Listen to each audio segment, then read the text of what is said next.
Good afternoon, everyone. My name is Candy Klaus. Welcome to our webinar today on the local link, analyzing regional supply chains and value chains. We got a bunch of people still filtering in, so we're going to give it just a couple more minutes before we officially kick things off.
Good afternoon again, everyone. As I mentioned earlier, my name is Dr. Candy Klaus. I am the Vice President of Customer Success and Ed Services here at IMPLAN. And today I am joined by Dr. Bjorn Markeson, who is the Academic Divisional Executive and Economist here with IMPLAN. We want today's presentation to be as useful as possible for all of you. So if you have a question, please post them in the question box. We will answer as many as we can live at the end of the presentation today. But if we don't get to your question, we will follow up with them individually with you. So be certain that you get those questions in. You can click to raise your hand towards the end of the presentation, and then we'll be asking you to unmute yourself if you'd like to ask a question that way. Great, thanks, Candy. So I want to start talking a little bit about what we're going to cover today. First of all, we're going to learn about regional supply and value chains, what they are. We're going to define them for our context, and see how they are different from one another. We're then going to go over how these chains are valuable and really understanding how different parts of a regional economy interact. And this really helps us expand our focus beyond just impact analysis. A lot of our users use IMPLAN to measure specific economic impacts, but there's really a lot of data in the tool that allow you to explore and get a richer understanding of the linkages between industries at a local regional level. And lastly, we're going to go over some use cases that will actually walk through how to examine regional supply chains and value chains in IMPLAN Cloud. So disruptions in global supply chains have become increasingly frequent and visible to both producers and consumers. And so we're going to look at regional supply chains, learn what they are, and really get an understanding of how industries are linked to one another in terms of commodities and purchases across industry types. We're also going to be thinking about this in terms of local supply chains, right? So when we talk about a local supply chain, what do we mean? It follows changes in a form of a good or commodity, right? So this involves an act of transformation. The good is transforming from one thing to another. So let's look at a simplified supply chain for bread, right? We think about wheat, goes to a mill, becomes flour, goes to a bakery, becomes bread, right? So wheat to bread. The same thing can be thought of with something like iron ore.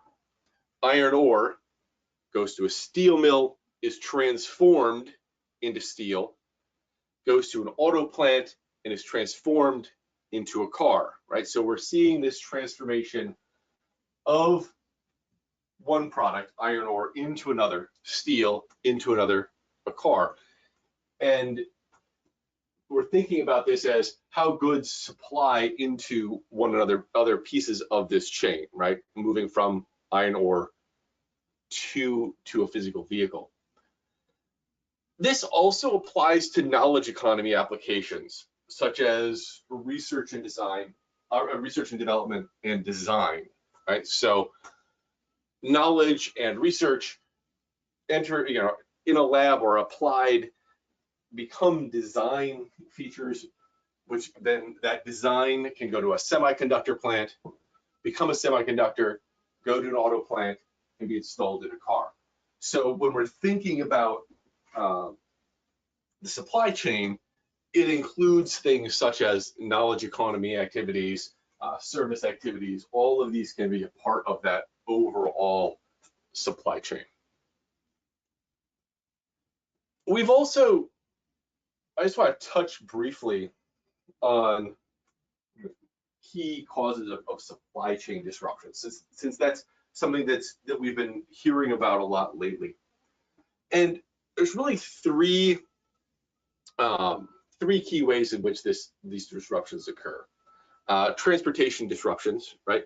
So we can think about this in terms of weather events, right? So a hurricane in a major port or near a major airport is going to lead to transportation disruptions. We have natural disasters in general. Conflict can lead to transportation disruptions, as we're seeing with wheat supply coming out of Ukraine, and disease, right? So a lot of the supply chain shocks that have hit in the last couple of years have been due either directly or indirectly due to COVID-19 and the disruption of transportation structures. The second is a negative supply shock, right? So in other words, if the supply of a good is diminished for some particular reason, right? So this is in terms of both physical inputs and labor. So if there are events that lead to a particular good, or a plant is shut down, the negative supply shock. If for some reason there's a labor shortage, this could be a negative supply shock as well. Also, positive demand shocks, right? So we see surges in product demand for a particular type of product can disrupt the supply of a different good. And so what do I mean by this? Demand for, say, wheat, a large supply demand shock for wheat can affect both supply of bread or breakfast cereal, right? So demand shocks for bread can affect breakfast cereal supply due to these interwoven supply chains. So how is this different from a value chain, right? So a lot of time, and I just want to be clear about the way we're using these terms, because in different disciplines, they're used, in different fields, they're used slightly differently. And so I want to make sure that we're using a similar term structure. So what is a value chain? The value chain follows the change in value as a good moves from producer to consumer. It involves an act of transportation, right? So that supply chain issue was about an act of transformation, changing one good into another. Here we're looking at an act of moving goods from one place to another. So at each step of that value chain, the seller receives a markup or margin over the original price as their profit. So a good is produced, it is then transported to a wholesaler. That transport cost is a portion of that final goods price. The wholesaler then has the good, sells it to a retailer. It is then transported between there. At each step, producers, wholesalers, retailers, as well as the individuals involved in the transportation of the good are receiving a portion of that final price.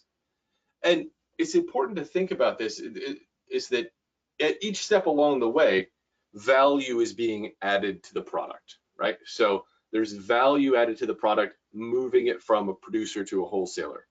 There's value added to a product of assembling a number of, a large number of similar goods for distribution. That's where the wholesaler adds value. There's value moving that from the wholesaler to the retailer, and then there's value added to the product in having a similar number of goods, creating a coherent retail experience for consumers. And that's the value in the value chain. And we're going to talk a little bit more about these margins going forward. Where do we get these data points? Well, we get them from three key places, right? So for producer values and transportation margins, we get those from the BEA benchmark IO tables. For retail margins, we get those from the Census Bureau's annual survey of retail trade. And for the wholesale margins, we get those from the Census Bureau's annual report for wholesale trade. So just to be clear, the data sources that we're using for these margins in the value chain are federally sourced data sets. And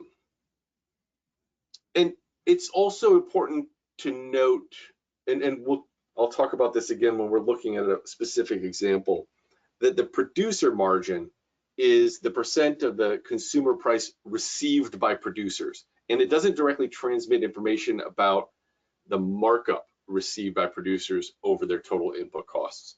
It's a share of total final price, not any sort of relation directly to, or it's not transmitting information via IMPLAN about any sort of profit margin. So let's think about this in terms of different types of analyses. You know, what are we going to do, or how can we think about these types of concepts, supply chains, value chains, and use them in regional economic analysis? So the first thing to keep in mind is that the supply chain is an integral part of input-output analysis, right? The supply chain of the affected industries are being analyzed in every IMPLAN analysis. This is the foundation of IO. It's how we calculate our backward linkages. And so when we're talking about supply chain analysis, running an input-output analysis itself is a type of supply chain analysis. But we're going to look at it in a couple of different ways and look at a couple of different ways of looking at that underlying data to more fully understand those linkages. And there's two key pathways that we use in IMPLAN: indirect and induced effects. And we're really going to focus on those indirect effects right now, right? So we're thinking about regional supply chains that supply the direct effect event. We're going to step away a little bit from induced effects for this particular webinar. One thing I do want to talk about here as well is when we're thinking about the supply chain and when we're thinking about local purchasing, it's important to keep in mind one particular concept that we're going to come back to it a little bit going forward, which is that regional purchasing coefficient, or the RPC. The RPC is the proportion of total demand for a commodity that is supplied by producers located within a study area.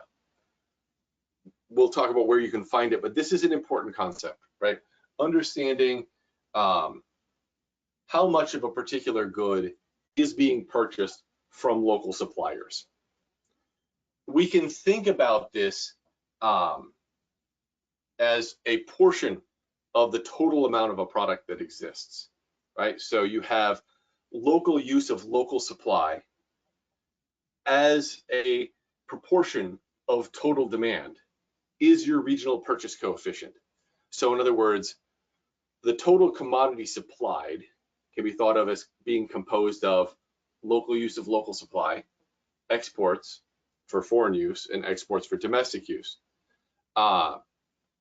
And one portion of that supply is local use of local supply. And that's the portion that we're going to be particularly interested in. And a lot of this is something that you can do outside of an economic impact analysis. So it allows us to assess local economies in terms of local verticality. What do I mean by that? In other words, if we think of the production of a good happening from extractive resource to final product, we're going to look in this case at, we can look at wheat supply changing to flour, changing to bread, being sold as a final product. And so you can use IMPLAN to assess the degree to which a rich local supply chain of related industries exists, and or doesn't, right? Are there breaks in that supply chain at the local level or regional level that create more leakages outside of the local economy? And that is a key piece of valuable information, right? Identifying gaps in local supply chains, which can be used as targets for local economic development. What do I mean? So if we know that there are gaps in a particular supply chain, maybe wheat is produced locally and bread is baked locally, but it's being milled somewhere else. Well, maybe by filling that gap at the local level, those dollars will cycle through the local economy more frequently and will give us a larger overall economic impact.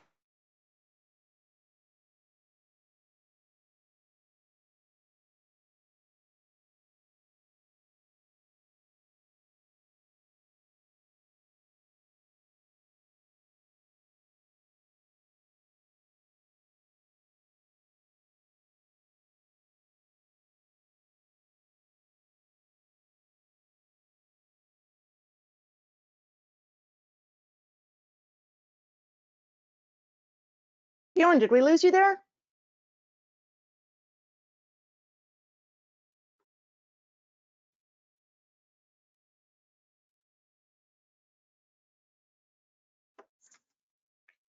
Bjorn, we can't hear you right now.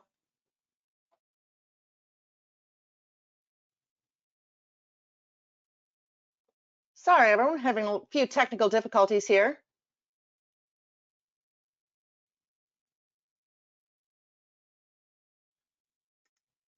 Can you hear me now? Yes, there you are. You can. Okay. Is that all right? Sorry about that. I don't know what happened. It just switched out on me. So how far back did you lose me? End of last slide. Okay, so what we're going to do is we're going to think about so regional value chain analysis. This is something that's easier to kind of show how it's done rather than describe it ahead of time. So we'll jump right in and show kind of how we can use that analysis later on. So now we're going to think about like applications of supply chain analysis in IMPLAN. Again, this is part and parcel of what an input-output model does. In this case, we're going to kind of use a couple of interrelated examples to get a richer understanding of how one can investigate supply chains using IMPLAN. And we're going to start by selecting a region. In this case, we've selected Minnesota. And then we're going to use the region details section to dig into some of these underlying data sets. And this, the region details button is a pinpoint with 3 lines coming off of it to the right. It's in the upper right-hand corner of any particular region. And that's where we're going to go to take a look at some of these particular data elements. And we're going to spend most of the time talking about data that's in the social accounts section, right? So up along the top, you have a number of tabs, overview, study area data, social accounts. We'll look at both balance sheets and reports. We're going to skip talking about the social accounting matrix for today. The first one we want to look at is a piece of commodity demand. So if we look at regions, industry, commodity demand, we're going to look at this for flour mill. And what this section is it's a table that highlights aspects of the commodities demanded by the flour milling industry as inputs to its production. So this is essentially an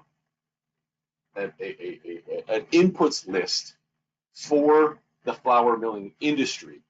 And I've sorted this by gross inputs. So the largest input in terms of cost is first, and then it goes down from there. So there's 3 key pieces of information here, right? The listing of those inputs in general, and then the absorption. Absorption is the percentage of that total list of inputs attributable to one particular case. So in this case, grain is $240 million worth of inputs for flour milling in Minnesota. That's just shy of 49% of their total intermediate input expenditure. Now, the regional purchase coefficient, which we talked about before, for grains, in this case, is 93%. So we're estimating that 93% of the grain used by the flour milling industry in Minnesota is sourced locally. And multiplying the RPC by the gross inputs give us regional inputs, which is the dollar expenditures on grain in Minnesota. So what we can see here is for inputs into the flour milling industry, grain, truck transportation services, rail transportation services, and electricity transmission and distribution are all greater than 90%.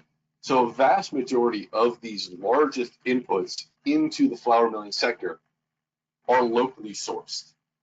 And this is actually true. We can dig in to those top 10 inputs. The vast majority of these are locally sourced.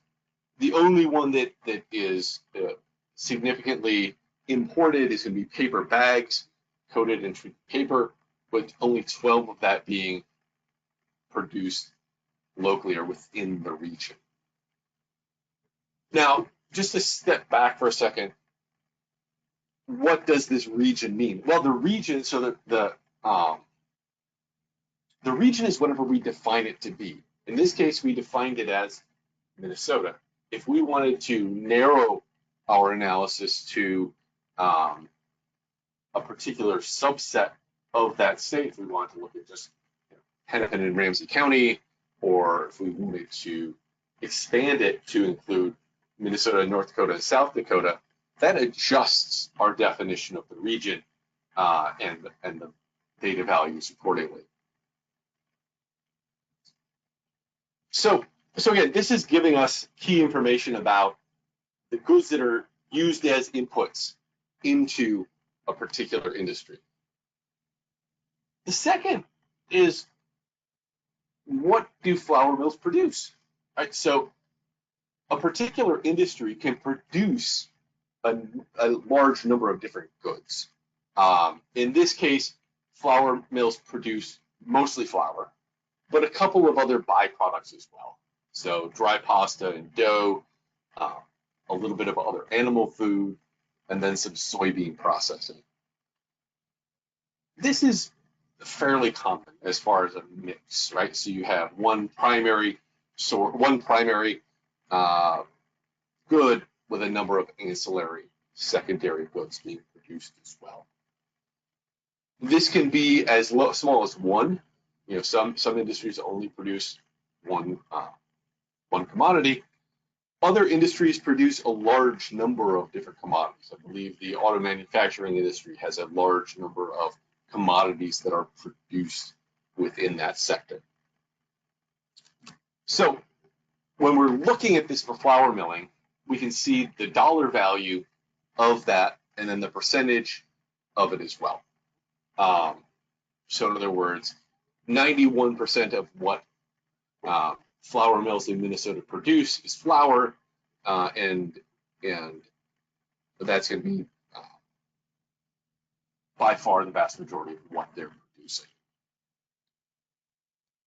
The third thing we want to look at is who uses flour produced in Minnesota, right? So in other words, in the previous two cases, in the first case, we were looking at kind of flour as the end product, and we're looking at what was above it in the supply chain. Now we're kind of looking a little bit at what's the next step. So in other words, who else is using flour as an input? And here we can see the primary user of flour in the local economy is bread and bakery products, also breakfast cereal manufacturing.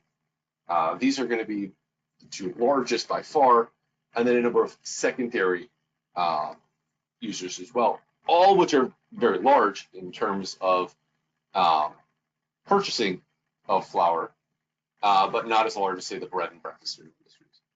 And this is where local knowledge and context is important as well. So we can think about this in terms of, well, what are these places? And we can think about in a particular economy. Well, we know that Pillsbury and General Mills are located in Minnesota as well, and these are likely what's contributing those top two line items as particular industries in bread and bakery products and breakfast cereal manufacturing.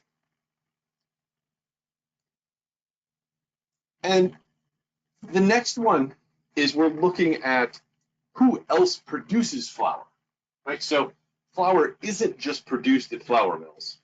It's also produced by other industries, but mostly the flour milling industry, right? So the vast majority of flour is produced at flour mills. Some of it shows up as the product of other industries as well. And so here we've really dug into a particular industry and its linkages in the local economy without even touching an economic impact piece of this yet. We haven't even started thinking about that economic impact piece. We've just been looking at how this local economy is tied together. But let's take a look at how we can take the next step and use the impact tool to further analyze the local supply chain. So here what we're going to do is we're going to look at a 2% expansion in the bread and bakery industry in terms of just a simple industry output, right? So a 2% expansion of this sector is going to be about $20 million in value. So again, what we're assuming here is an expansion of this industry by $20 million in output. That's not necessarily $20 million in sales, but it's $20 million in output. And that's occurring in Minnesota using data year 2019 and using dollar year 2022. We still recommend using data year 2019 as the default data year because until the 2021 data is available, because the 2020 data is very representative of the COVID economy that existed that year. So we run this event, we have kind of our headline numbers, and the first cut is really looking at that direct effect. This is the effect of that $20 million output increase traveling up the regional supply chain, right? So as that bread and bakery sector expands by $20 million in output, that supply chain ends up expanding by $12.5 million in output. It's associated with about 46.5 jobs, so and $3.5 million in labor income. And this is because bakeries expand. The bakery regional supply chain will need to expand as well to accommodate that expansion. If it cannot expand to meet these indirect numbers, then there's going to be additional leakages, right? So this is where we're thinking about that local supply chain and thinking about what happens as the bakery sector expands. Does the supply chain have the capacity to meet that additional demand? One of the baseline assumptions of an input-output model is that that capacity does exist and it will expand to meet that. But if, as a local analyst, you know that there are bottlenecks in there, then it's important to keep that in mind as well. So for a second cut, let's look at both the output and employment tabs. So we have two tabs up at the top here for output and employment, and that allows us to dive a little bit deeper into this. And so first we're going to look at the output tab. We're focused on this table on the right. So here what we're seeing is, if we look just at that indirect column, where are those indirect effects from the expansion of the bakery sector? Well, a lot of it is going to management, a lot of it is going to grain farming, and a lot of it is going to flour milling. So in other words, we're thinking about the supply chain of what goes into the production of bread. It's a combination of management and flour, and then up that supply chain a little bit further, we're looking at wholesale and grain. So again, this is allowing us to look at kind of the aggregate supply chain for the bakery sector in the state of Minnesota. We can do the same thing with employment, right? So what is this going to look like in terms of jobs up the supply chain, right? So as the bakery sector expands by 2%, we expect to see additional jobs being created or supported up that supply chain in terms of management, grain farming, transportation, and so on and so forth. And that's really kind of the key ways of looking at supply chains and using the data that exists in IMPLAN, both in terms of the impact tool and the regional data to understand those local impacts, in particular on the supply chain. The next piece is looking at value chains. And we're going to do this in two different ways. One is looking at a margin spreadsheet that's available on support.implan.com. And the second is calculating commodity events with purchasing prices. So we're using the 2019 data because this is, again, our recommended default data year in IMPLAN. And this spreadsheet, we're going to look at some snippets of it. But in general, again, these margins exist at the national level. And we break them down into 10 wholesale categories, 12 retail categories, and 5 transportation categories.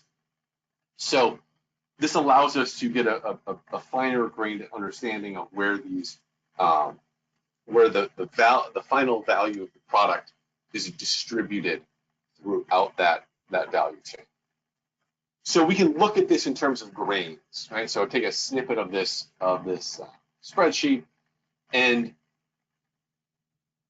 we can see that about 71% of that final price go to grain producers themselves. 17% goes to retail services, and then the rest is spread out through wholesale, air, rail, water, and truck transportation. The fifth transportation sector being the pipeline, and so no grain pipeline, so no expenditure on grain transportation pipelines. We see the same thing for flour. So again, in this case, the difference is that there's much more of a wholesaler piece to this. So wholesalers are getting 10% of that final value of the final sale value of flour. Retail is getting about a quarter, and flour producers are getting just over 60%. And bread is the same way. So once we've baked that flour into bread, we see a similar distribution in terms of that margin value. A couple of things to keep in mind.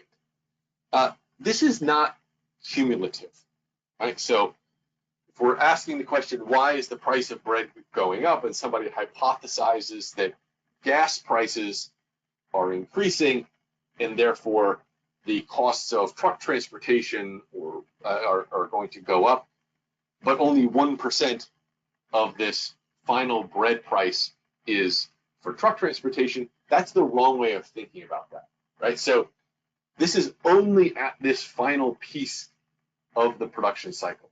So in other words, bread is produced, and of the final dollar value of that bread being sold, 1% of it is being distributed to truck transportation of that bread. It's not including truck transportation of the grain or the flour or any of those other pieces. So this is specifically for the transportation of a particular commodity.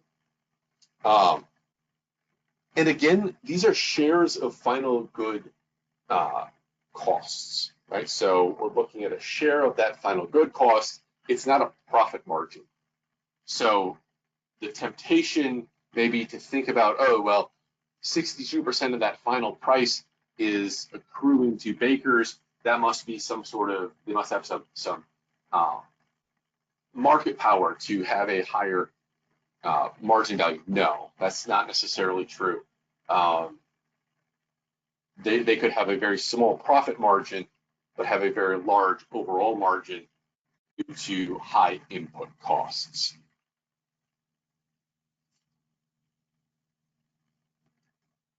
So let's think about looking at a specific case using the IMPLAN application. So we're looking at IMPLAN Cloud, and what we're going to use is a commodity output event for flour.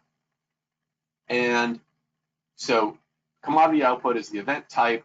The specification is going to be the commodity type, so flour. And then the value of it. Now we have two different options. One is purchaser price and one is producer price. We're using purchaser price in this case.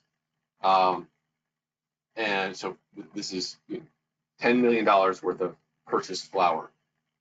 Two options that I want to point out here. One is this local purchase percentage is being set to the SAM value, so the social accounting matrix value. That is, we're not assuming that all of this will necessarily be purchased locally or from local producers. We're going to use the SAM value for that. And the second piece is this option to edit margins. So you can use this edit button to edit the specific margins that are being used, but that comes with a lot of caution and caveat, right? So the recommended approach for that is if you've done that survey work and if you have a rich understanding of those marginal variations from the national averages, you can use that capacity to edit those margins. And so that's there as an option. So we run this event. We're going to look at these. I'll drill down on a couple of pieces to highlight first. One is, the first thing that folks often ask about is, well, we just did a $10 million event. Why is my output value not $10 million? That's because we didn't do 100% of local purchase, right? So what we're looking at here is some portion of that is being imported to the local region. And we can see that in the lower right-hand corner, right? So imports to the region, $4.25 million worth of value, and our output out here. So the local consumption is about 5.75 million. This is then leading to direct, indirect, and induced effects. Where are those happening? Well, if we look at the industries by estimated growth percentage, this is showing us exactly where it's going. So that flour milling is going to the retail sector, rail transportation, wholesale. And so we can see those, those value chain effects from the overall general analysis. All right, I think I've come in a little under time, so we do have time for questions. So I think, Angela, did you have any questions you wanted to bring up first? Sure. Hello. If you want to read them out, or? Yeah, of course. Can you hear me now? Yes. All right. So we had a question that actually came in from Matthew. He asked, can local production constraints in certain industries be incorporated into the IMPLAN model? Can you say that again? So Yep. local production constraints in certain industries. So what kind of local production constraints? I mean, the way you want to think about this is when you're running that impact, you can build that constraint into your initial assumption, but you cannot adjust those regional purchase coefficients in the current version. Does that make sense? That is. Yes, 100%.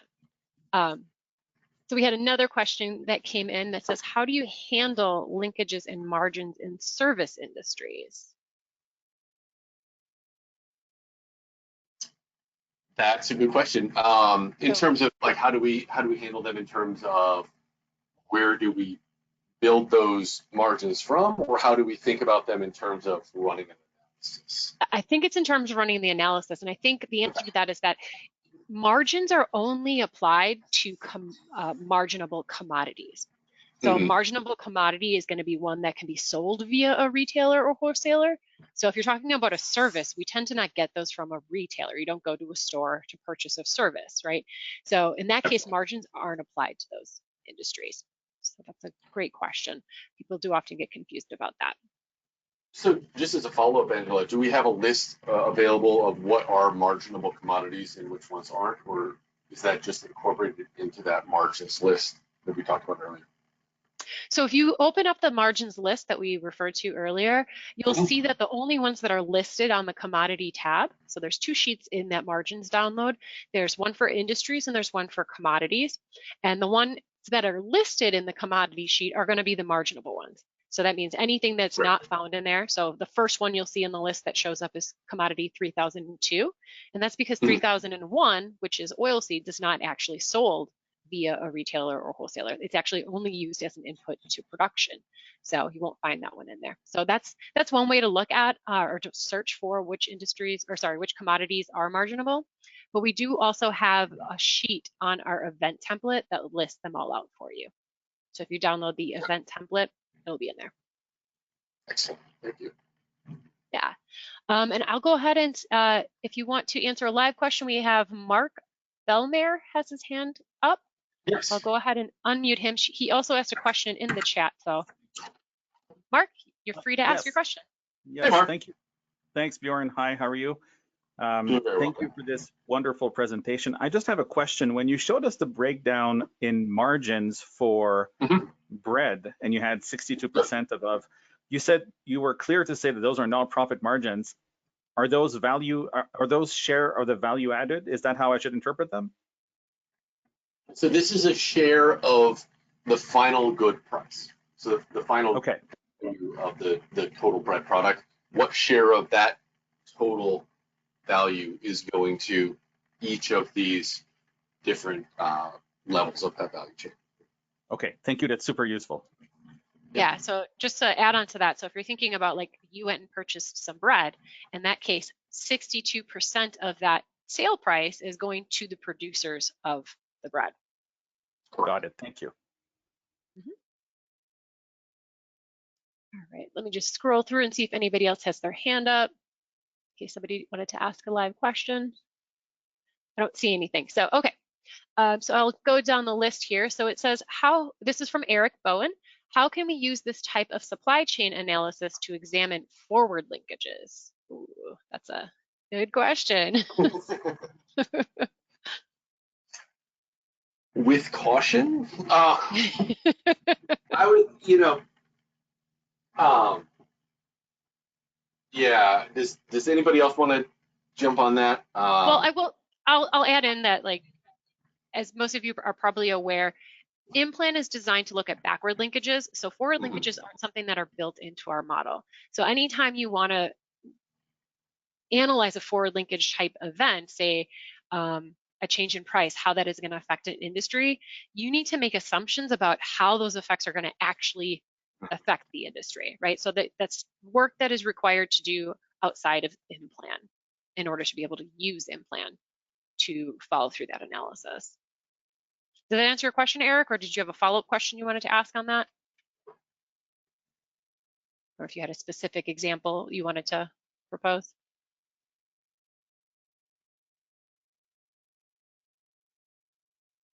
Okay. Oh, there he is. I'm going to go ahead and unmute you, Eric. Yeah, I mean, we're trying to examine some ways that we can look at downstream industry use of rare earth elements. And what I want to know is there a way to use the supply chains and the IMPLAN model to look at, if we're starting at production of rare earths, what are some of the industries that are going to be requiring that input, and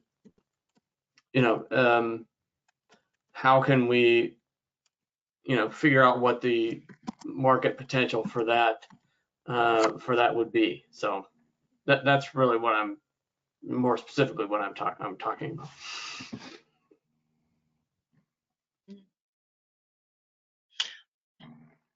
Bjorn, are you still there? Yeah, I'm here. That's a good question. I want to pass this to our chief economist, Jenny Torkelson. Jenny, would you mind picking that one up?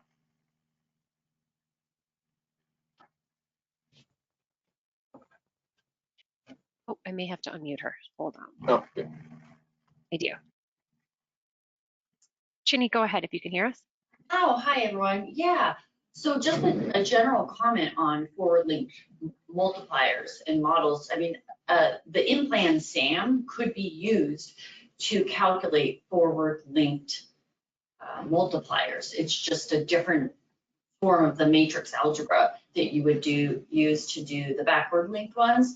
And there are a few folks who have done those in the past, and I believe they have a nickname, Gauche multipliers, I believe, for someone who was using those, but they're not often used because the assumptions you're making is basically, hey, if we produce more grain, then the bread industry is going to increase its use of grain, and the bread industry is going to increase. And that is a hard assumption to make. It's basically, hey, if we create supply, then demand will follow. Whereas when you're looking backward, you're saying, hey, we know that demand has increased for this thing. Therefore, we know pretty certainly that certain amount of inputs are going to be required. And so when we're looking backward like that, we're not making such strong assumptions of how the economy is going to react to that change. I will say I missed kind of the last specific part of your question. If I didn't answer that, if you wouldn't mind repeating it again.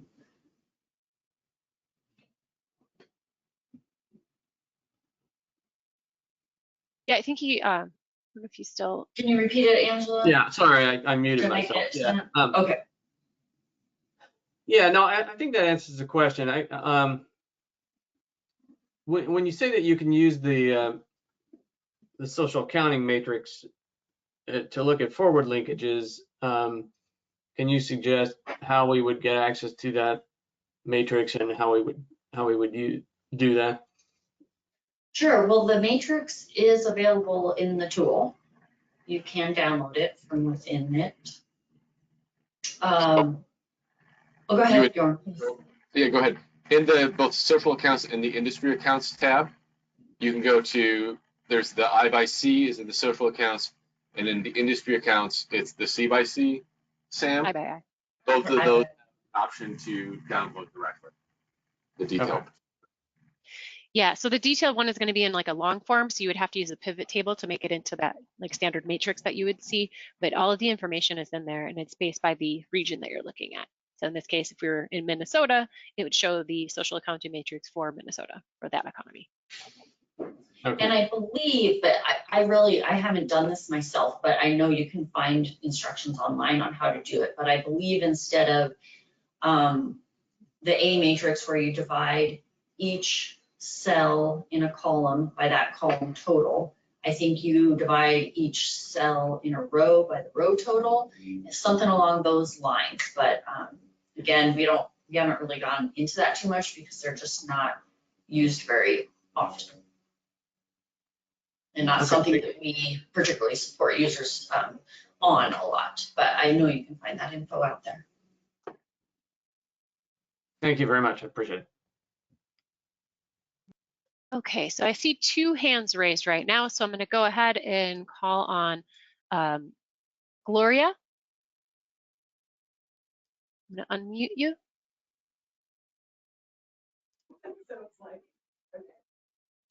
Hello?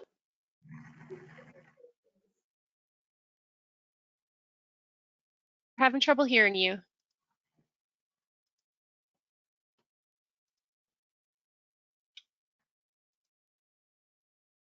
Okay, well, Gloria figures that out. I did see that there was another hand raised from Benjamin. We'll go ahead and unmute you, Benjamin Moran. Hi, thank you. Great presentation. Just a quick question as for a reminder, a refresher for myself and maybe for others. When you go into the impact tab, you put in an impact and you want to change some of the industry, I guess, coefficients in the SAM. Can you just remind me what it would mean to say change one industry from like 5% and then maybe adding that 5% to another industry within that set of industries? What would that impact be? What does that mean exactly? So you're talking about on the impacts page. So you're setting up an event in the application? Right there. Yeah, right here. Yeah, right here. Okay, so what percentage were you asking about changing? The local purchase percentage? Or are you talking about the margins? The margins modal where you edit it? Yes, because I remember So there's percentages for every industry that make up that, the supply chain. The value chain. It's the value. Yeah. So in this case, we're talking about the value chain because we're looking at margins. So that just is saying how much of that total sales value. So in this case, Bjorn put in $10 million in flour. So the flour purchases of $10 million, the percentages that you're seeing is the value chain. So it's the part of that $10 million that is going back to either a producer or the transportation, the wholesaler, or the retailer. Gotcha. Yeah, I'm thinking about an example because what we do is we're probably using IMPLAN too aggressively, but we're actually trying to do some sort of imagining here for future industries, specifically in air transportation. And so if you go to the air transportation output and then you change the SAM, I think you'll see a large percent attributed to like the oil and gas or something, basically like the fuel that fuels air transportation is a large percent versus electricity as another value chain. Oh, are you talking about the supply chain for that? You mean like the? I get confused between those two, but I know it's in the SAM. Yeah, so this event right here is a commodity output event. So in this case, we're looking at the purchase or sale, demand, whatever you want to call it, for a specific commodity. But if you're looking at an industry, like air transportation industry, that would be an industry event. And in that case, when you're looking at the intermediate inputs, that's the supply chain. That's what I'm sorry. Produced. I actually meant, so the type, I just didn't look at the type there. The type was the industry output for sure. Yeah. And then change the SAM in the industry output. So the SAM, as Bjorn mentioned, stands for the social accounting matrix. So that is going to equal the RPC value, or the regional purchase coefficient. So I know Bjorn had a couple slides up in there about that. If you want to touch on that, Bjorn. Say that again, real quick.